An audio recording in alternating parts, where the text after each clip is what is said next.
Bonjour, ça vous est déjà arrivé de voir ça?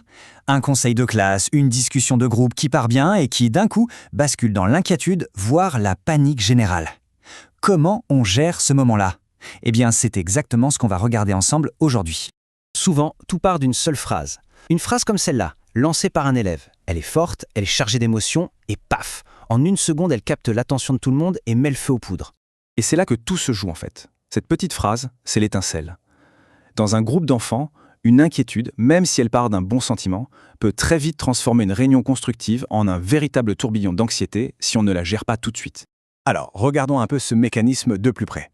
Ce qui se passe juste après, en général, ça suit un schéma assez prévisible, une sorte de spirale infernale qui finit par paralyser complètement le groupe. On va voir les étapes de cette réaction en chaîne. La toute première chose qui saute, c'est l'écoute.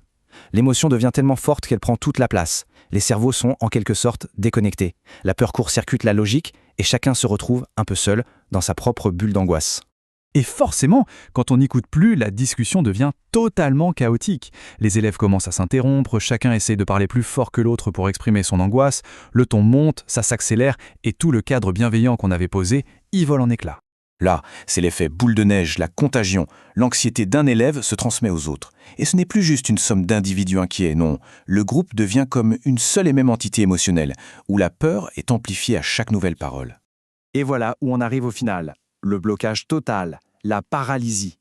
Le groupe est tellement submergé par l'émotion qu'il est incapable de réfléchir, d'analyser quoi que ce soit, et encore moins de prendre une décision. L'objectif de départ du conseil, complètement oublié. Bon alors, comment on arrête cette spirale? Il existe un outil pour ça, une sorte de réflexe en 3 temps qui est super simple, facile à retenir et vraiment efficace. C'est la méthode émotion, fait, solution.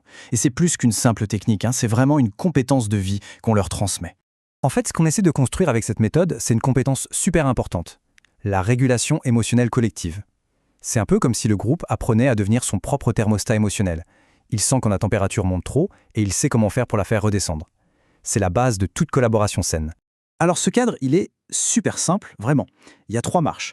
D'abord, on prend le temps de reconnaître l'émotion, juste ça. Ensuite, on revient à ce qui est concret, les faits. Et seulement après, on cherche des solutions qui sont à notre portée. C'est comme une petite recette qui les guide quand ils se sentent perdus. Ok, maintenant, voyons ce que ça donne en vrai, dans un dialogue.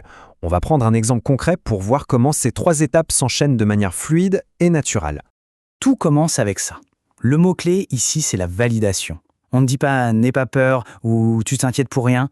Surtout pas. Non, on nomme l'émotion, on l'accueille. On dit simplement « ton sentiment est là, je le vois, et il a le droit d'exister ». Cette première étape, elle est vraiment la base de tout. En validant l'inquiétude, sans pour autant en rajouter, on désamorce déjà une bonne partie de la tension. L'élève se sent compris, il se sent respecté. Et ça, c'est la condition numéro 1 pour pouvoir avancer. Et juste après, on a cette intervention. C'est super concret, c'est court et ça agit comme un interrupteur. Hop, on appuie sur le bouton pause pour couper le circuit de l'anxiété qui commençait à s'emballer. Cette petite pause de 10 secondes, l'air de rien, elle est hyper puissante. Elle donne juste le temps à tout le monde de souffler. Au sens propre. Ça permet au système nerveux de se calmer un peu et ça crée une vraie rupture avec le début de chaos émotionnel. Bon, une fois qu'on a un peu plus de calme, on pivote. On passe des émotions, qui sont très personnelles, aux faits, qui sont les mêmes pour tout le monde. Cette question, elle ramène tout le groupe sur un terrain commun.